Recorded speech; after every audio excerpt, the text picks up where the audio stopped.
L'annuncio era arrivato già in piena estate e oggi c'è stata la proclamazione ufficiale. Il parco di Villa Bolasco a Castelfranco è il parco pubblico più bello d'Italia, tra quelli in concorso in questo 2018.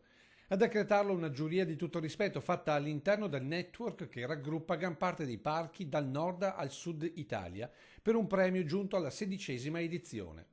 Un riconoscimento al territorio ma anche all'Università di Padova, che ha avuto in dono questo gioiello tra natura e arte nel 1984, alla morte della vedova dell'ex sindaco e nobile Vittorio Rinaldi, ultimo anello di un intreccio di famiglie che vanno dai Corner, che la commissionarono su terreni dei Tempesta e dei Morosini, passando per i Revedine fino ai Bolasco.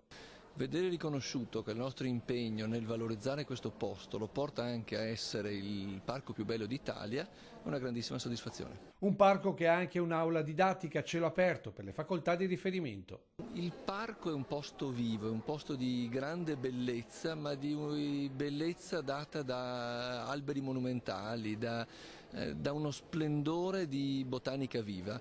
Ecco, imparare a conoscerla, gestirla, farla crescere, guardarla è estremamente formativo. I ragazzi che si formano in queste discipline vengono qui a imparare a gestire un grande parco. Visitabile su prenotazione è un esempio di architettura verde, preso ad esempio anche dallo zar Pietro il Grande per i suoi palazzi in Russia, su suggerimento del suo ambasciatore presso la Serenissima.